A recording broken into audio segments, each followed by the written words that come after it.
Bom, então, começando aqui uma sessão de dúvidas, primeiro, dúvidas mais práticas. A aula 5 não teve nenhum exercício. É verdade, a aula 5 eu não tinha preparado nenhum exercício. Na aula de citogenética, eu pedi para vocês olharem um vídeo sobre inversões paracêntricas e pericêntricas, mas também não tem nenhum exercício para entregar, tá bom? Vamos focar nos exercícios do conteúdo mais básico lá de trás, e a gente vai fazer no dia 2, né, então daqui a uma semana exatamente, é o final do nosso curso oficial, a gente vai fazer uma revisão geral com todos os exercícios, ou boa parte deles, tá bom? É o dia da entrega, na verdade, de vocês. O trabalho pode ser entregue na segunda-feira seguinte, né, como a gente tinha combinado, acho que era isso, tá? Mas sobre os exercícios, eu quero que vocês tentem fazer, mesmo com alguma dúvida, porque o mais importante é tentar praticar, né, e a gente tira a dúvida depois. Mas essa dúvida específica era sobre a dificuldade dos areogramas do exercício da aula 3. Então, ali é um exercício bem... não é chato, mas ele é bem extenso, porque a gente pede para vocês olharem se existe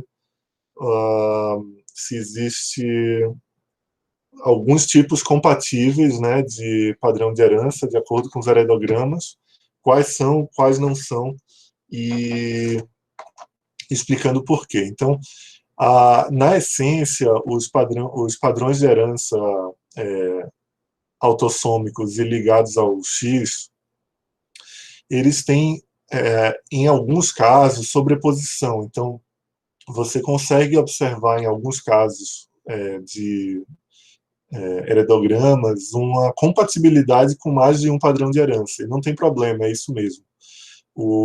Na vida real, a gente observa alguns padrões de herança que são... existe mais de uma compatibilidade. Mas, basicamente, o que você precisa observar é se faz sentido, ao longo das gerações, por exemplo, você ter um padrão de herança recessivo ou dominante. Então, os padrões recessivos, eles costumam se apresentar em gerações alternadas. Então, você vê que, às vezes, você tem um ramal da família que apareceu um caso, né, um caso de uma pessoa afetada, e passa-se uma geração, um ou outro ramal que você não tem ninguém afetado, e aí, de repente, você encontra mais uma pessoa afetada ali para frente. Isso é muito mais compatível com o padrão recessivo do que dominante, porque no dominante você está com a expectativa de que a herança de uma cópia, de um haplótipo, né, de um cromossomo alterado, né, um cromossomo que contenha um gene com uma mutação, né, com uma variante patogênica, seja compartilhado entre os filhos, entre 50% dos filhos, né? Quando você observa isso em mais de um ramal, então, quanto mais ramais a família tiver, mais informativo vai ser para você determinar o padrão de herança. Se você tem muitos ramais e isso é compatível com o dominante, ainda que você tenha alguns portadores obrigatórios, né, que são aquelas pessoas que obrigatoriamente precisariam ter a alteração genética para poder ligar, né, um afetado de uma geração com um afetado da outra geração, e essa pessoa não é afetada, aí você começa a entrar naquele campo mais complexo um pouco, que é de herança dominante com penetrância incompleta, tá bom? Que é o que mais dificulta a análise, mas infelizmente é uma das questões mais comuns na vida real.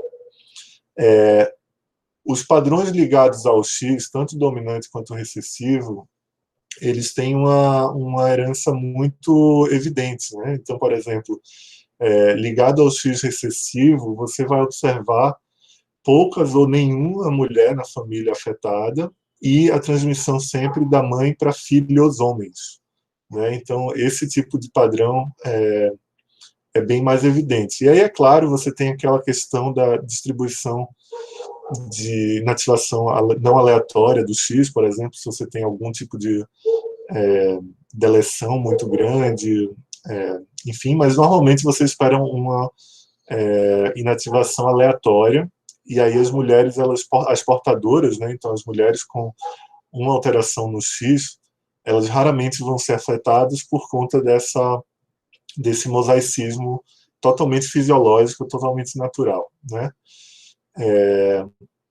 Quando eu falo em inativação não aleatória, se refere a grandes alterações no X que promovem todo um desvio de inativação para inativar o cromossomo que tem a alteração citogenética, né? Uma alteração grande ali, uma deleção grande, uma inversão grande, uma translocação grande no X.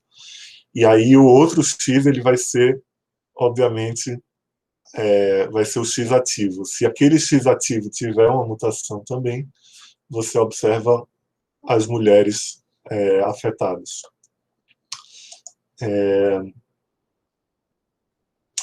Herança mitocondrial, sempre do lado materno, então você precisa considerar isso, e aí você pode diferenciar a mitocondrial da ligada ao X de acordo com o padrão de sexo entre os afetados na geração dos filhos, né? Mas, enfim, são pequenas pistas. Na minha humilde sugestão para vocês estão com dúvida, tentem aplicar o modelo de cada um dos padrões para um determinado heredograma. Então, no lápis mesmo, você vai colocando. Se é dominante, significa que todos os portadores todos os afetados são portadores, e aí você vê se é compatível. Se não for compatível, você já joga para uma opção recessiva. Tá bom? Depois de um tempo, essa prática começa a ficar um pouco mais rápida. Você identifica compatibilidades e incompatibilidades, principalmente, de uma maneira mais rápida. Essa foi uma das dúvidas. Alguém tem algo a complementar para esse tópico? Aquela questão é basicamente assim, não pode ser autossômica dominante porque o indivíduo 1, 2, 1, 4 e 1, 8 vão ser afetados. Não pode ser recessiva porque XYZ, entenderam? Então, é um exercício um pouco mais demorado, mas ele realmente é bom para treinar esse tipo de olhar. Bom, aí tem uma outra dúvida aqui que veio por e-mail. Eu vou até olhar aqui se ela está online. Não está online, mas eu vou avisar para ela que a gente vai tentar responder as perguntas dela aqui nessa aula de hoje. Ela falou assim: a primeira dúvida em relação ao mosaicismo somático em gatos, porque do jeito que eu entendi, anotei, parece que só as gatas têm duas cores e todos os gatos machos só têm uma cor, e eu sei que isso não é verdade. O cromossomo X carrega com ele o gene que determina a cor do pelo. Os machos só possuem um cromossomo X e por isso só terão a cor. As fêmeas possuem dois cromossomos X, podem ser homozigotas ou heterozigotas. E aí as células que têm inativação da cor laranja, da cor preta, da cor laranja, por exemplo, passarão a expressar a cor preta, e as células que sofreram inativação do cromossomo que carregava a cor preta, por exemplo, passarão a expressar a cor vermelha, formando uma gata bicolor. Na verdade, as gatas são até tricolores. Então, uma coisa que tem que ficar clara nesse momento primeiro, evidentemente que dizer que só tem um gene ligado à coloração é uma simplificação muito grande, tá bom? Mas, no caso dos gatos, de fato, você tem um locus no cromossomo X que ele é responsável por boa parte da pigmentação. O que a dúvida aqui não considerou, tá? E aí vocês precisam tentar entender, é que você tem, na verdade, 3 alelos possíveis, não só 2. Você tem 3 alelos possíveis. Então, se você tem 3 alelos possíveis, na verdade, um alelo é um alelo de perda de função, então você não tem pigmentação, e os outros 2 alelos são alelos de pigmentações diferentes, preta e laranja, tá? Então, os gatos machos, eles em geral são eles têm uma cor só. O que acontece em alguns casos é que você tem um tipo de alteração de perda de função que ele é condicionado à temperatura, ele é sensível à temperatura. Então, o alelo, na verdade, ele expressa a pigmentação, mas em células que têm uma temperatura mais baixa, eles não conseguem, ao contrário, em células de temperatura mais alta, eles não conseguem expressar. Então, é uma perda de função condicionada à temperatura. E aí isso é muito comum em gatos siameses, porque você observa o padrão de coloração nas extremidades, né? Então, na pontinha das patas, no focinho, nas orelhas, e aí eles parecem ter duas cores. Na verdade, eles de fato têm duas cores porque você tem uma não expressão na área mais quente do corpo, né? E você tem uma expressão nas áreas mais frias. Mas, de um modo geral, se a gente for considerar o alelo, a perda de função, né, que faz a não pigmentação, ela é a maior parte das mutações, né, na maior parte das raças de gatos, elas são tudo ou nada. Então, o gato vai ser clarinho, o gato vai ser escurinho, ou o gato vai ser escurinho de uma cor, ou vai ser da outra, porque, como eu falei, são três principais alelos aí. É muito mais complexo que isso, né? A gente está tentando simplificar. Aí o que acontece? As gatas, elas podem ter pigmentação e não pigmentação, ou elas podem ter pigmentação e pigmentação, né? Nos dois cromossomos X.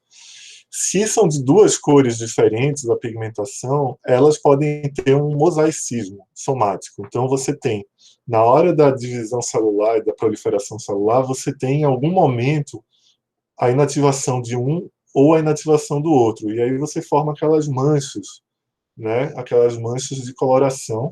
E aí ela pode ter até três cores, nesse caso. Na prática, a gente tenta concluir com isso que quando você observa ao longe uma gata com um gato com padrões de manchas, muito provavelmente esse gato é fêmea por conta desse padrão de mosaicismo e de dupla pigmentação, até dupla pigmentação, porque você pode ter um dos alelos na gata que é o alelo de perda de função, o alelo de não pigmentação. Então, com base nisso, eu peço para que releiam aí o texto que a professora Maria passou, e os slides dela, para considerar isso em mãos. Na verdade, ter três alelos na população, né?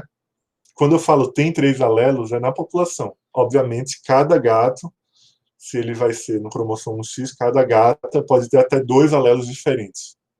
Entenderam? Então, é uma composição. Isso serve para muitas alterações ligados à doença em humanos. Então, a gente tem aquela coisa falada de heterogeneidade alélica, né? Vocês lembram? Significa, por exemplo, que mutações associadas à surdez hereditária, no gene GJB2, por exemplo, que é um slide que eu passei para vocês, podem ser vários tipos de alteração diferentes. E, é claro, um indivíduo só vai carregar até duas alterações. Né? Então, inclusive, uma pode ser não alterada, né, considerada referência, e a outra alterada, ou as duas mutadas de formas diferentes. Tá bom? Então, uma coisa é olhar a população, quantos alelos existem naquela população para um determinado locus, a outra coisa é você olhar o genótipo individual de cada um. Tá? Então, é bom porque essa questão trouxe um pequeno pedaço de revisão. Tá entendido? Entenderam? Então você tem que pensar tudo que é possível na população e o que é possível no indivíduo, naquela família.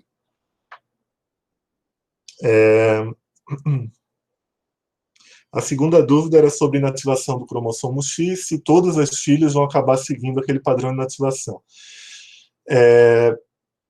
Existem momentos que pode flipar, tá? Então, você tem, em geral, um determinado tipo celular menos diferenciado, ele vai determinar o destino daquelas células filhas, né, em relação à inativação, e, em geral, aquele padrão vai se manter nas células filhas. Mas isso não é fixo, não é rígido. Você pode ter eventos de reversão dessa inativação. Então, o mosaico ele não é tão simples da gente pensar. Determinadas células precursoras, né, células troncos, células não diferenciadas ainda, elas podem fixar mais aquele destino ali para aquela linhagem celular, e aí você vê, por exemplo, que eu falei dos gatos, aqueles padrões de mancha. Então, aquelas manchas de cores, na verdade, todas elas tiveram origem num tipo celular só, cujo precursor, né, definiu qual dos cromossomos X ia ser inativado ou não. Tudo bem? Então, não é tão trivial assim. A gente fala, por exemplo, dos casos de síndrome de Down mosaicos, tá? Que aí é um mosaicismo no nível citogenético, né? Você tem algumas células com 3 cromossomos 21, outras células com 2.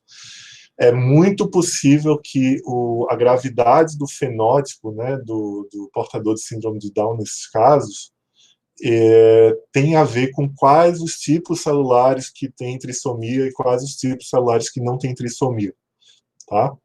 A gente vai até ver hoje nessa aula que quando você faz um cariótipo, você não pode fazer de uma célula só. Você tem que fazer de uma pequena população, de uma amostra ali de células, em geral 100 células, 80, 150 células, para você entender qual é o grau de mosaicismo naquele tipo celular. E aí, lembrando, se você faz a partir do sangue, talvez você não detecte o mosaicismo ali, porque outros tipos celulares têm mosaicismo e o sangue não, por exemplo. Isso é bem possível.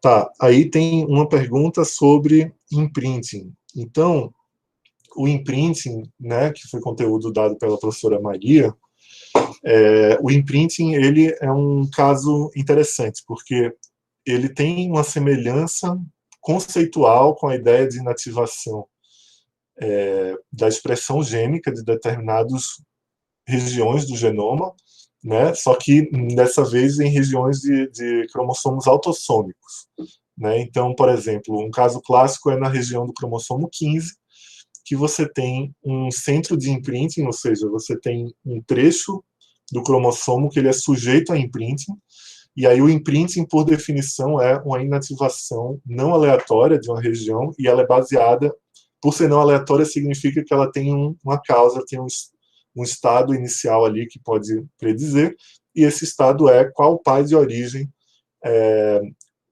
de que pai, né, ou o pai ou a mãe, veio aquele cromossomo 15 específico para ser ligado ou desligado, né?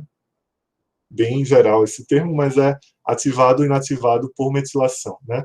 Via de regra, metilação de DNA inativa a expressão gênica daquela região, especialmente se for na região promotora, e desmetilação, né, a não metilação do DNA, promove a expressão gênica, tá? Do DNA, porque a gente tem também modificações de histonas, e aí tem toda uma outra regra quando você fala de cromatina de histonas. A gente está falando especificamente do DNA, né? Lembra que a gente viu que a região promotora ela tem sequências importantes para ligar a maquinaria de transcrição, né? Que é o começo da expressão gênica. Então, essas regiões elas deixam de ser detectadas pelos fatores de transcrição quando você tem metilação. Muito bem. O imprint, então, ele tem esse padrão de, a depender de qual dos pais de origem você herdou a alteração, você pode ou não expressar aquela alteração. Por quê? Existe uma expectativa que, se foi do pai ou se foi da mãe, você vai ter um padrão ali, sempre deveria ser expresso ou sempre deveria ser inativado. E aí, se você tem um problema naquela região, uma deleção, uma mutação ali bem grande, ou algo específico da região de operação ali do imprinting, né, que é o centro do imprinting, você vai ter um padrão muito específico de heredograma, que vai ser baseado em qual dos pais de origem vai vir a mutação. E aí tem um caso particular bem interessante de doenças associadas a imprinting, que é a dissomia uniparental. Então, lembra quando a gente falou sobre problema de não disjunção dos cromossomos no meio da meiose? Eventualmente, você tem ali 2 cromossomos homólogos indo do mesmo pai, ou duas cromátides irmãs. Lembra, dependendo de qual das meioses que aconteceu a não disjunção. Bom, quando acontece isso, você tem uma dissomia uniparental. E aí, existem dois padrões que são da isodissomia uniparental. Eu acho que na aula passada eu falei homodissomia, mas é isodissomia. Basicamente, se aconteceu na hora da separação dos cromossomos homólogos, você vai ter uma heterodissomia, né, porque você vai receber os dois homólogos que são, a via de regra, diferentes, ou uma isodissomia se você recebeu, na verdade, você teve um problema na separação das cromátides irmãs. Né? Então, é só rever aquela aula de citogenética, né, que foi a aula 6, e vocês vão entender que tem esses dois tipos diferentes de dissomia uniparental. E essa é uma causa ultra comum de doenças de imprinting, porque você recebe de um parental só, ou do pai ou da mãe, tá? Um cromossomo inteiro, né, igual, e aí se você tinha que inativar, ou se você tinha que ativar por metilação, você vai fazer igual nos dois, e aí você não vai ter o padrão fisiológico que era um inativado, outro ativado, certinho, do pai e da mãe, combinado certinho, tá bom? Então, essa é uma das causas do imprinting.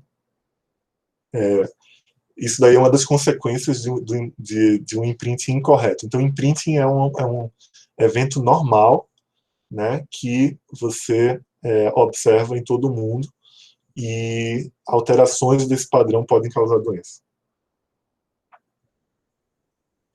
Tá? Vamos lá. Aí ficaram duas dúvidas sobre o conceito de risco poligênico e limiar, né, que foi parte do estudo dirigido, e a penetrância incompleta. Então, o que a gente está falando aqui é o seguinte: existem doenças que são, não só doenças, existem fenótipos que são poligênicos, ou seja, eles resultam da interação, da combinação de várias alterações genéticas no genoma inteiro, e elas têm individualmente um efeito muito baixo, mas combinatoriamente elas têm um efeito ali alto no fenótipo. A ideia de limiar existem alguns fenótipos que eles não aparecem até um determinado ponto de alterações moleculares nas células importantes. Então, você tem ali é exatamente aquela ideia da primeira aula. Você tem ali, por exemplo, uma enzima ou uma via enzimática que ela deveria funcionar 52%, né? Se ela funciona menos de 52%, você tem a doença. Essa mesma ideia, né, do funcionamento de um gene, você pode pensar para um funcionamento de uma via inteira. Então, se essa via está funcionando até um determinado limiar, você não observa o fenótipo. Se você tem uma alteração em um dos genes ali que participa daquela via, ou um conjunto de alterações pequenas que aquela combinação promove uma redução daquela via, né, uma via de metabolismo, uma via, por exemplo, de metabolismo de lipídios, você tem ali um limiar, e aquele limiar, quando ele é atingido, você tem um risco muito aumentado de observar uma manifestação. Então, qualquer nível de LDL vai fazer um aumento de aterosclerose, que por sua vez vai fazer um aumento da chance de ter um infarto. Não, você tem provavelmente uma faixa ali de limítrofe, né, que você tem de segurança. Passou daquela faixa, você tem um risco que ele se eleva muito. Abaixo daquela faixa, você tem um risco que é baixo. Então, aquilo funciona, de certa forma, como limiar.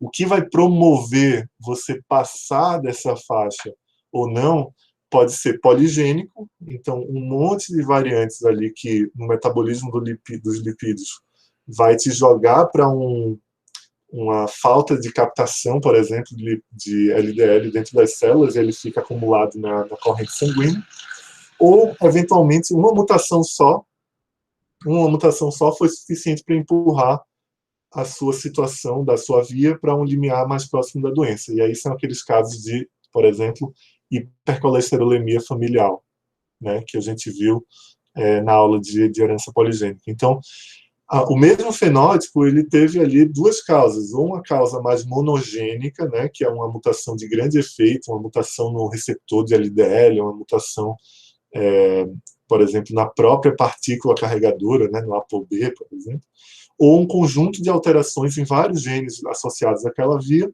que empurrou o caso para um risco maior ou menor de dislipidemia e, por consequência, aterosclerose e os eventos associados a isso, os eventos clínicos associados a isso. E aí, falando essa última parte, vocês já entendem como é que funciona, provavelmente, um padrão de penetrância incompleta. Você tem uma mutação, a pessoa é portadora da mutação, mas não de uma mutação monogênica, mas ela não manifesta o fenótipo.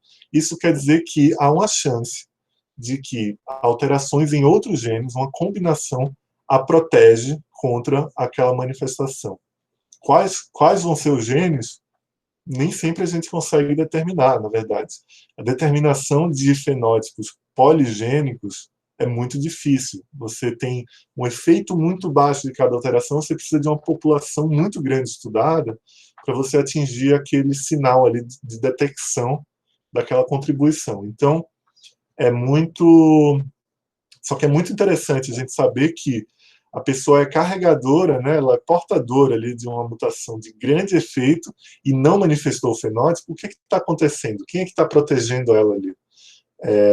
Em geral, a gente observa a penetrância incompleta em alguns casos da família, né, que são pessoas que provavelmente deram sorte de herdar ali um conjunto favorável de alterações que compensaram, né, alterações compensatórias daquela manifestação. Tudo bem? Eram esses os 2 e-mails com dúvidas. Por favor, se tiverem mais dúvidas, podem falar agora ou mandar e-mail que a gente tenta fazer mais uma sessão dessas. Tudo bem? Eu vou parar de gravar aqui e aí a gente começa a aula em si, que é